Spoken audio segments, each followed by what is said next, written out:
Hello, അപ്പോൾ ഇന്നത്തെ recipe നല്ല അടിപൊളിയായിട്ടുള്ള രണ്ട് തരം പുഡിങ്ങാണ്. രണ്ടും നല്ല ടേസ്റ്റി ആയിട്ടുള്ള പുഡിങ്ങാണ് കേട്ടോ. വെറൈറ്റി ആയിട്ട് നമുക്ക് ട്രൈ ചെയ്യാൻ പറ്റുന്ന നല്ല അടിപൊളിയായിട്ടുള്ള പുഡിങ്ങാണ്. അപ്പോൾ നോക്കാം. അപ്പോൾ ഇതിൽ ഞാൻ ആദ്യം ഷെയർ ചെയ്യുന്നത് പൈനാപ്പിൾ ബിസ്ക്കറ്റ് പുഡിങ്ങാണ്. അപ്പോൾ ഇത് ചൈന ഗ്രാസ് ഒന്നും ചേർക്കാത്ത പുഡിങ്ങാണ് കേട്ടോ. അപ്പോൾ തികച്ചും ക്രീമി ടെക്സ്ചറാണ് ഈ ഒരു പുഡിങ്. അപ്പോൾ നമുക്ക് നോക്കാം. അപ്പോൾ ഇതിന് വേണ്ടിയിട്ട് നല്ല പഴുത്ത പൈനാപ്പിളാണ് വേണ്ടത്. അപ്പോൾ ഒരു പൈനാപ്പിളിൻ്റെ പകുതിയൊക്കെ മതിയാകും. അപ്പോൾ ചെറുതായിട്ടൊന്ന് ചോപ്പ് ചെയ്ത ശേഷം 1.5 കപ്പ് എടുത്താൽ മതി. അപ്പോൾ ചെറുതായിട്ട് അരിഞ്ഞ് വെച്ച 1.5 കപ്പോളം പൈനാപ്പിൾ എടുത്തിട്ടുണ്ട്. അപ്പോൾ ഇത് നമുക്ക് ഒരു പാത്രത്തിലോട്ട് ഇട്ട് കൊടുക്കാം. ഇനി ഇതിലോട്ട് 1/4 കപ്പ് പഞ്ചസാര ചേർത്തിട്ട് നന്നായിട്ട് വേവിച്ചെടുക്കണം. വെള്ളമൊന്നും ചേർത്ത് കൊടുക്കേണ്ട. ഈ ഒരു പൈനാപ്പിൾ വേകുമ്പോൾ വെള്ളം ഇറങ്ങി വരും. അതുപോലെ ഈ ഒരു പഞ്ചസാര മെൽട്ടായിട്ട് വെള്ളം ഇറങ്ങി വരും. അപ്പോൾ വെള്ളമൊന്നും ചേർത്ത് കൊടുക്കാതെ ഇത് നന്നായിട്ട് ഈ ഒരു പഞ്ചസാരയിൽ തന്നെ വേവിച്ചെടുക്കണം. ഒന്ന് വെന്ത് ഉടയുന്ന വരെ വേവിച്ചെടുക്കണം കേട്ടോ.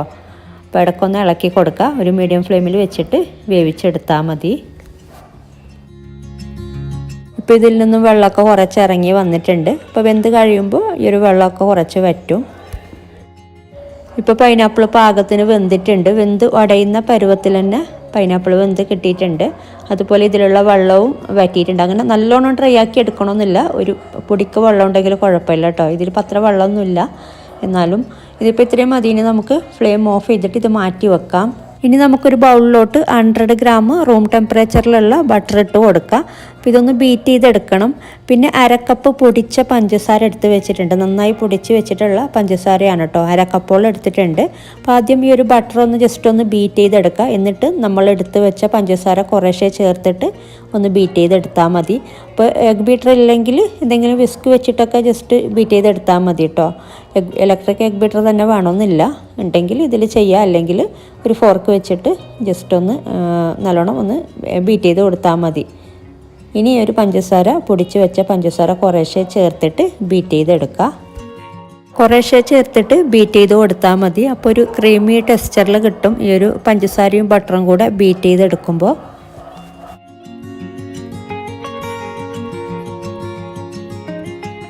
അപ്പോൾ മൊത്തം പഞ്ചസാര ചേർത്ത് കൊടുത്തിട്ട് ബീറ്റ് ചെയ്തെടുത്തിട്ടുണ്ട്. ഇനി ഇതിലോട്ട് നമ്മൾ ചേർത്ത് കൊടുക്കുന്നത് ഫ്രഷ് ക്രീമാണ്. അപ്പോൾ 1 കപ്പ് ഫ്രഷ് ക്രീമാണ് ചേർത്ത് കൊടുക്കുന്നത്. 250 ml ഈ ഒരു പാക്കറ്റ് ഫുള്ള് ചേർത്ത് കൊടുക്കുന്നുണ്ട്. ഇനി ഇതൊന്ന് ബീറ്റ് ചെയ്തെടുക്കണം. അപ്പോൾ ഇത് ബീറ്റ് ചെയ്യുമ്പോൾ കുറച്ചൊന്ന് നമുക്ക് തിക്കായി കിട്ടുന്നുണ്ട്. അങ്ങനെ വിപ്പിംഗ് ക്രീം പോലെ കേക്കിനൊക്കെ നമ്മൾ ചെയ്യുന്ന പോലെ അത്രയും തിക്കല്ല, ചെറുതായിട്ട് തിക്കായി കിട്ടുന്നുണ്ട്. അപ്പോൾ അത്ര മാത്രം മതി. അപ്പോൾ കുറച്ച് നേരം ഒന്ന് ബീറ്റ് ചെയ്തെടുക്കുക.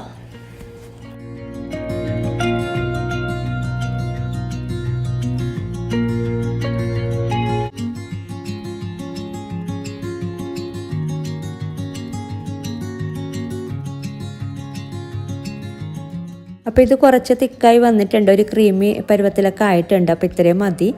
അപ്പോൾ ഒരുപാട് നേരം ബീറ്റ് ചെയ്തെടുക്കേണ്ട ആവശ്യമില്ല. ഒരു 2-3 മിനിറ്റൊക്കെ ബീറ്റ് ചെയ്തെടുത്താൽ മതി. അപ്പോൾ ഇതിപ്പോൾ ഇത്രയും മതി. ഇനി ഒരു തവി വെച്ചിട്ട് ഒരു സ്പാച്ചില എന്തെങ്കിലും വെച്ചിട്ട് സൈഡൊക്കെ ഒന്ന് ജസ്റ്റ് ഒന്ന് മിക്സ് ചെയ്ത് കൊടുക്കുക. ഇനി ഇതിലോട്ടൊരു 3 ടേബിൾ സ്പൂൺ മിൽക്ക് മെയ്ഡ് ചേർത്ത് കൊടുക്കുന്നുണ്ട്. അപ്പോൾ കയ്യിലില്ലെങ്കിൽ ഒഴിവാക്കാം, ഉണ്ടെങ്കിൽ ചേർത്ത് കൊടുക്കുക. ഓപ്ഷണലാണ്. ഒരുപാട് ചേർത്ത് കൊടുക്കേണ്ട. ഒരു 3 ടേബിൾ സ്പൂണ് മാത്രം ചേർത്ത് കൊടുത്താൽ മതി. അപ്പോൾ ഇതിൻ്റെ ടേസ്റ്റ് എന്ന് പറയുന്നത് ഈ ഒരു പൈനാപ്പിളും ബട്ടറും ഫ്രഷ് ക്രീമും കൂടെ എല്ലാം കൂടെ ചേർന്ന് ഒരു വേറെ ഒരു ടേസ്റ്റാണ് കേട്ടോ മൊത്തത്തിൽ. ഇനി ഇതിലോട്ട് നമ്മൾ വേവിച്ച് വെച്ച പൈനാപ്പിൾ ചേർത്ത് കൊടുക്കുക. ഇതിപ്പോൾ ചൂടാറിയിട്ടുണ്ട്. അതുപോലെ ഇതിൽ വെള്ളമൊന്നുമില്ല കേട്ടോ. അങ്ങനെ വെള്ളമൊക്കെ ഉണ്ടെങ്കിൽ ഒരുപാട് വെള്ളമൊക്കെ ഉണ്ടെങ്കിൽ കുറച്ചൊന്ന് മാറ്റി വെക്കുക. വെള്ളത്തോടെ ചേർത്ത് കൊടുക്കരുത്. ഈ ഒരു ക്രീം നല്ലോണം ലൂസായി പോകും. അപ്പോൾ ഇത് ചേർത്തിട്ട് നന്നായിട്ടൊന്ന് മിക്സ് ചെയ്തെടുക്കുക. അപ്പോൾ ഇതിപ്പോൾ നല്ലോണം മിക്സ് ചെയ്തിട്ട് ഇതൊന്ന് മാറ്റി വെക്കുക. ഇനി ബിസ്ക്കറ്റ് വെച്ചിട്ട് ഒരു ലെയർ കൊടുക്കാനുണ്ട്. പിന്നെ നമ്മൾ പുഡിങ് സെറ്റ് ചെയ്യാൻ വേണ്ടിയിട്ട് വെക്കുന്ന ഒരു ട്രേയിലോട്ട് മാരി ബിസ്ക്കറ്റ് ഒന്ന് വെച്ച് കൊടുക്കാനുണ്ട്. അപ്പോൾ പാൽ വേണം അതിന്. ചെറുതായിട്ട് തിളപ്പിച്ച ചെറിയൊരു ചൂടുള്ള പാലാണിത്. അപ്പോൾ ഈ ഒരു പാലിൽ ഡിപ്പ് ചെയ്തിട്ട് ബിസ്ക്കറ്റ് ഒന്ന് നിരത്തി കൊടുക്കണം. അപ്പോൾ ഈ ഒരു പാലിലോട്ട് ജസ്റ്റ് ഒരു 1-2 സെക്കൻഡ് ഇതുപോലെ ഒന്ന് ഇട്ട് കൊടുക്കുക. എന്നിട്ട് അപ്പം തന്നെ എടുത്തിട്ട് ഈ ഒരു ട്രേയിലോട്ട് നിരത്തി കൊടുക്കുക. ഒരുപാട് നേരം പാലിലിട്ട് കൊടുക്കരുത്. അപ്പോൾ നല്ലോണം അത് അലിഞ്ഞു പോവും. അപ്പോൾ ജസ്റ്റ് ഒന്ന് ഇട്ട് കൊടുക്കുക, അപ്പം തന്നെ എടുക്കുക. ആ ഒരു രീതിയിൽ ചെയ്യാം കേട്ടോ. അപ്പോൾ ചെറിയ ചൂടുള്ള പാൽ മാത്രം മതി. ഒരുപാട് ചൂടുള്ള പാൽ എടുക്കരുത്. അപ്പോൾ ഇതുപോലെ ഒന്ന് നിരത്തി കൊടുക്കുക. ഒരു ലെയർ മാത്രം കൊടുത്താൽ മതി. ഈ ഒരു രീതിയിലാക്കി എടുത്താൽ മതി, 2 ലെയർ കൊടുക്കണമെന്നില്ല കേട്ടോ. അപ്പോൾ ഞാനിങ്ങനെ ഗ്യാപ്പുള്ളത് എടുത്തൊക്കെ ഇങ്ങനെ വെച്ച് കൊടുത്തിട്ടുണ്ട്. ഇനി ഇതിൻ്റെ മുകളിലോട്ട് ഫുള്ളായിട്ട് നമ്മൾ ഉണ്ടാക്കി വെച്ച ഈ ഒരു പൈനാപ്പിൾ മിക്സ്, പൈനാപ്പിളും ഫ്രഷ് ക്രീമും ഒക്കെ ചേർത്തിട്ടുള്ള ഈ ഒരു മിക്സ് ഇങ്ങനെ ഫുള്ളായിട്ട് ഇട്ട് കൊടുക്കുക.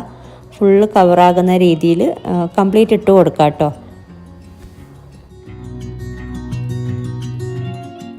അപ്പോൾ മൊത്തം ഇട്ട് കൊടുത്തിട്ടുണ്ട്. അപ്പോൾ ഇപ്പോൾ നമ്മൾ കാണിച്ച ഈ ഒരു അളവിൽ ഇതുപോലുള്ള ട്രേയിൽ ഒരു ട്രേ മാത്രമേ നമുക്ക് കിട്ടത്തുള്ളൂ. ബാലൻസ് ഒന്നും വന്നിട്ടില്ല, മൊത്തം ഇട്ട് കൊടുത്തിട്ടുണ്ട്. ഇനി ഇത് ജസ്റ്റ് ഒന്ന് ലെവലാക്കി കൊടുക്കുക ഇതുപോലെ.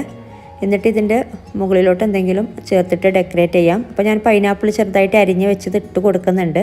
അപ്പോൾ പൈനാപ്പിൾ വേണ്ടെങ്കിൽ ഒഴിവാക്കാം കേട്ടോ. നമ്മൾ ഓൾറെഡി പൈനാപ്പിൾ വേവിച്ചതൊക്കെ ചേർത്ത് കൊടുത്തിട്ടുണ്ടല്ലോ.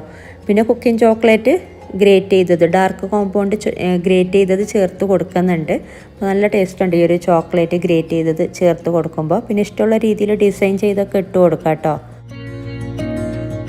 അപ്പോൾ ഇനി നമുക്കിത് ഫ്രിഡ്ജിൽ സെറ്റ് ചെയ്യാൻ വേണ്ടിയിട്ട് മാറ്റി വെക്കാം. അപ്പോൾ കുറച്ചൊന്ന് തണുത്ത് സെറ്റായിട്ട് കിട്ടും. അരമണിക്കൂർ അല്ലെങ്കിൽ 1 മണിക്കൂറോളം ഫ്രിഡ്ജിൽ സെറ്റ് ചെയ്യാൻ വേണ്ടിയിട്ട് വെച്ചാൽ മതി. എന്നിട്ട് നമുക്ക് സെർവ് ചെയ്യാം. അപ്പോൾ ഇത് 1 മണിക്കൂറോളം ഫ്രിഡ്ജിൽ വെച്ചിട്ടുണ്ടായിരുന്നു. ഫ്രീസറിലല്ല കേട്ടോ, ഫ്രിഡ്ജിൽ താഴത്തെ തട്ടിൽ വെച്ചാൽ മതി. അപ്പോൾ ഇതിപ്പോൾ പാകത്തിന് സെറ്റായിട്ടുണ്ട്. പിന്നെ നമ്മളിതിൽ ചേർത്ത ബിസ്ക്കറ്റോട് കൂടിയിട്ട് ഇങ്ങനെ സ്കൂപ്പ് ചെയ്തിട്ടാണ് നമ്മളിത് സെർവ് ചെയ്യുന്നത്. അപ്പോൾ ഇത് പുഡിംഗ് പോലെ അങ്ങനെ മുറിച്ചെടുക്കുന്ന സംഭവമല്ല. അപ്പോൾ ഇതുപോലെ ഇങ്ങനെ സ്കൂപ്പ് ചെയ്തിട്ട് സെർവ് ചെയ്യുക. അപ്പോൾ നല്ല ടേസ്റ്റ് ഉണ്ട് കഴിക്കാനായിട്ട്. അപ്പോൾ ഇങ്ങനെ ട്രൈ ചെയ്തിട്ടില്ലെങ്കിൽ എന്തായാലും ട്രൈ ചെയ്ത് നോക്കാം. അപ്പോൾ ഇനി ഷെയർ ചെയ്യുന്നത് കാഷ്യൂ പുഡിങ്ങാണ്. കാഷ്യൂ വെച്ചിട്ടുള്ള പുഡിങ്ങാണ് കേട്ടോ. അപ്പോൾ ഇതും നല്ല ടേസ്റ്റ് ഉണ്ട്. അപ്പോൾ ഇത് നോക്കാം. അപ്പോൾ ഇതിന് വേണ്ടിയിട്ട് 1 കപ്പ് കാഷ്യൂ ആണ് ഞാൻ എടുത്തിട്ടുള്ളത്. അപ്പോൾ ഇത് ചെറുതായിട്ടൊന്ന് റോസ്റ്റ് ചെയ്തെടുത്തിട്ടുണ്ട്. അപ്പോൾ ഇത് മാറ്റി വെക്കാം. പിന്നെ ഞാൻ ജെലറ്റിൻ വെച്ചിട്ടാണ് കേട്ടോ ചെയ്തെടുക്കുന്നത്. അപ്പോൾ അതിന് വേണ്ടിയിട്ട് 2.5 ടേബിൾ സ്പൂണ് ജെലറ്റിൻ എടുത്തിട്ടുണ്ട്.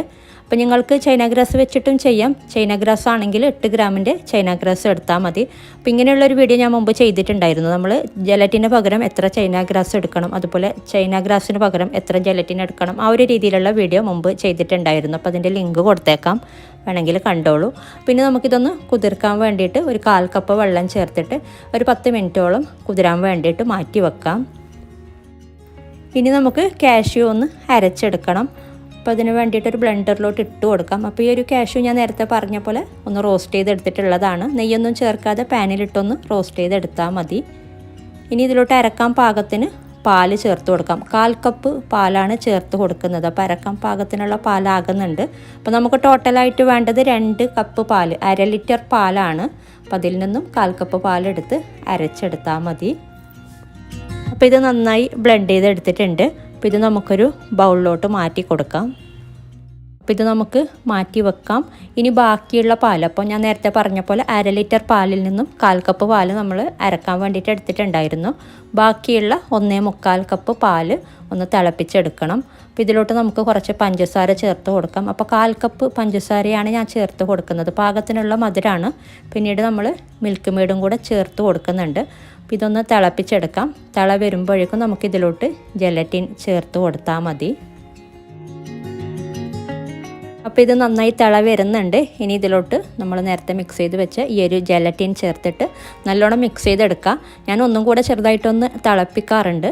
അപ്പോൾ നിങ്ങൾക്ക് വേണമെങ്കിൽ ജസ്റ്റ് മിക്സ് ചെയ്തിട്ട് ഫ്ലെയിം ഓഫ് ചെയ്യാം. അപ്പോൾ ഞാൻ ഒന്നും കൂടെ തിള വരുമ്പോൾ ഫ്ലെയിം ഓഫ് ചെയ്യുന്നുണ്ട്. എന്നിട്ടിത് നമുക്ക് മാറ്റി വെക്കാം. അപ്പോൾ ഇനി നമുക്കിതെല്ലാം കൂടെ ഒന്ന് മിക്സ് ചെയ്തെടുക്കാം. അപ്പോൾ നമ്മൾ നേരത്തെ അരച്ച് വെച്ച ഈ ഒരു കാഷ്യൂ പേസ്റ്റിലോട്ട് ഒരു 1/4 കപ്പ് ഫ്രഷ് ക്രീം ചേർത്ത് കൊടുക്കുന്നുണ്ട്. പിന്നെ വേണ്ടത് 1/2 ടിന്ന് മിൽക്ക് മെയ്ഡ്. അപ്പോൾ മിൽക്ക് മെയ്ഡും കൂടെ ചേർത്ത് കൊടുക്കാം. ഓൾമോസ്റ്റ് 1/2 ടിന്നോളം ചേർത്ത് കൊടുത്താൽ മതി. ഇനി നമ്മൾ നേരത്തെ തിളപ്പിച്ച് വെച്ച ഈ ഒരു പാല്, ജെലറ്റിനും കൂടെ ചേർത്ത് തിളപ്പിച്ച് വെച്ച ഈ ഒരു പാലും കൂടെ ചേർത്തിട്ട് നല്ലോണം മിക്സ് ചെയ്തെടുക്കുക. അപ്പോൾ നിങ്ങൾ ചൈന ഗ്രാസ് ആണെങ്കിലും മെൽറ്റ് ചെയ്തിട്ട് ചേർത്ത് കൊടുക്കുക കേട്ടോ.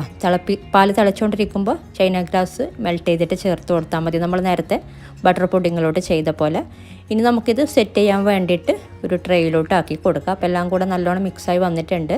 അതുപോലെ നല്ല ടേസ്റ്റും ഉണ്ട്, എല്ലാം പാകത്തിനായിട്ടുണ്ട് കേട്ടോ. പിന്നെ നമുക്കിത് സെറ്റ് ചെയ്യാൻ വേണ്ടിയിട്ട് വെക്കാം. അപ്പോൾ ഫ്രിഡ്ജിൽ താഴത്തെ തട്ടിൽ നേരത്തെ ചെയ്ത പോലെ തന്നെ 1 മണിക്കൂറോളം താഴത്തെ തട്ടിൽ സെറ്റ് ചെയ്യാൻ വേണ്ടിയിട്ട് വെക്കാം ഇത്. അപ്പോൾ ഈ ഒരു ട്രെയിലോട്ട് ആക്കി കൊടുത്തിട്ടുണ്ട്. ഇനി ഇത് ചൂടാറി കഴിയുമ്പോൾ ഇഷ്ടമുള്ള രീതിയിൽ ഡെക്കറേറ്റ് ചെയ്യാം. ഞാൻ അണ്ടിപ്പരിപ്പ് കാരമൽ ചെയ്തത് ക്രഷ് ചെയ്തിട്ട് ഇട്ട് കൊടുക്കുന്നുണ്ട്. എന്നിട്ട് നമുക്ക് ഫ്രിഡ്ജിലോട്ട് മാറ്റാം. സെറ്റാവാനായിട്ട് 1 മണിക്കൂറൊക്കെ ഫ്രിഡ്ജിൽ വെച്ചാൽ മതി. അപ്പോൾ ഇത് സെറ്റായിട്ടുണ്ട്. അപ്പോൾ നല്ല അടിപൊളിയായിട്ടുള്ള പുഡിങ്ങാണ്. നല്ല ടേസ്റ്റ് ഉണ്ട് കഴിക്കാനായിട്ട് ഈ ഒരു പുഡിങ്ങും. അപ്പോൾ ട്രൈ ചെയ്യാത്തവർ ട്രൈ ചെയ്ത് നോക്കിയിട്ട് നിങ്ങളുടെ അഭിപ്രായങ്ങളൊക്കെ അറിയിക്കുക. അപ്പോൾ ഇന്നത്തെ വീഡിയോ ഇഷ്ടമായാൽ ലൈക്ക് ചെയ്യാനും കമൻറ്റ് ചെയ്യാനും ഷെയർ ചെയ്യാനും മറക്കരുത്. അപ്പോൾ ഇതുപോലെ നല്ല റെസിപ്പിയുമായിട്ട് മറ്റൊരു വീഡിയോയിൽ കാണാം. താങ്ക്